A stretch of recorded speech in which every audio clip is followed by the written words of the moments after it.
The desert had a way of swallowing sound.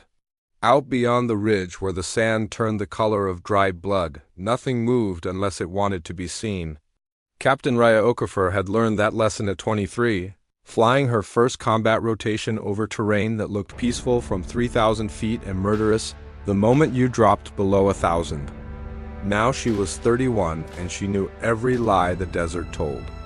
She had volunteered for the extraction mission herself. Command hadn't asked her twice. The pilot scheduled for the run had a daughter born 3 days earlier, a pink, screaming, perfect thing Raya had seen in a photograph pinned to the briefing room wall. She'd looked at that photograph for a long time. Then she'd walked to the duty officer and written her name on the line. Nobody questioned her. They knew what she was doing. Sometimes the bravest thing isn't charging forward. Sometimes it's quietly stepping in front of someone else's life. The Apache lifted into the copper dusk like a secret. Below her, the valley threaded between two ridgelines. Raya had stopped trusting paper 2 years ago. The night, a simple enough run took her co-pilot Marcus and left her flying home alone, talking to a seat that wouldn't answer. She found the extraction point without difficulty.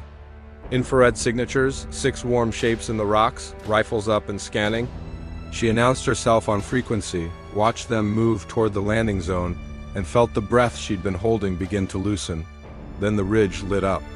It happened in the span of a heartbeat and a lifetime simultaneously. 3 positions opened fire from the eastern ridgeline: ambush, textbook, and brutal. The kind set by people who had studied the route, studied the timing, studied her. The Apache lurched as the first hits registered across the airframe. Warning systems became a choir of red. One of the soldiers on the ground took a hit and went down. The others scattered back into the rocks. Raya didn't freeze. Freezing was a luxury for people who hadn't already lost something irreplaceable. She banked hard left, climbing and rotating, returning fire with the precision that 8 years of flying had carved into her hands like muscle memory. She suppressed the first position, then the second, buying the soldiers below 30 seconds of chaos they could use to move. But the third position had a lock on her tail rotor. And she could feel the aircraft beginning to argue with her inputs in a way that meant the argument was going to end soon, and badly. The altimeter was falling. The tail rotor was compromised. She had maybe 90 seconds before the Apache became a very expensive piece of wreckage. In those 90 seconds, she made a calculation that had nothing to do with mathematics. The 6 soldiers were still in the open kill zone. If she went down in the valley, the crash would draw every hostile eye away from the ridge. Chaos, smoke, fire. A burning Apache was a distraction no ambush plan fully accounted for. They could move. They could survive. Raya keyed her radio frequency. She needed the soldiers to understand what was coming, to be ready to run the moment the smoke rose. She pressed the transmit button, and what came out of her wasn't a tactical instruction, wasn't a calm military call-out.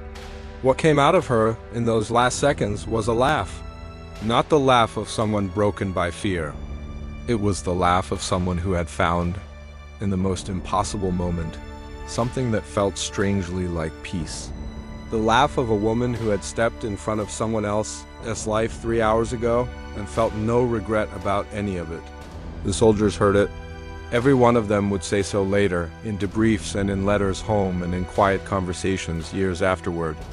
They heard a woman laugh, clear and unafraid, 3 seconds before impact, and the sound of it moved through them like something electric, like a reminder that courage wasn't the absence of fear, but the decision that something else mattered more.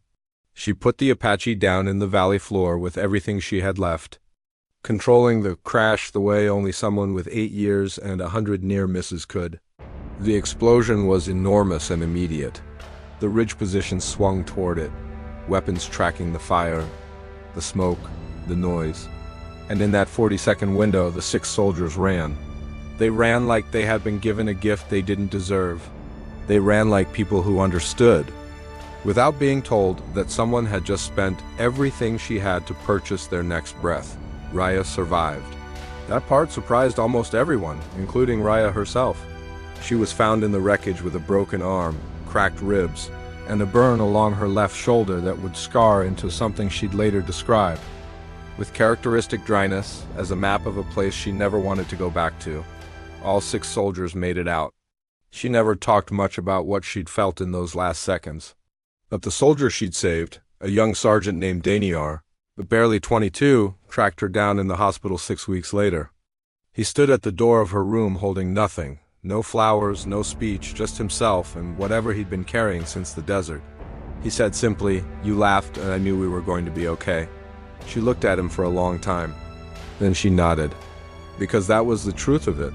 The whole unspoken truth, that sometimes the most powerful thing one human being can offer another is not silence, not strength, not even sacrifice, but the evidence that somewhere inside the worst moment imaginable, there is still something worth laughing toward. If this story moved you, share it with someone who needs to remember that today.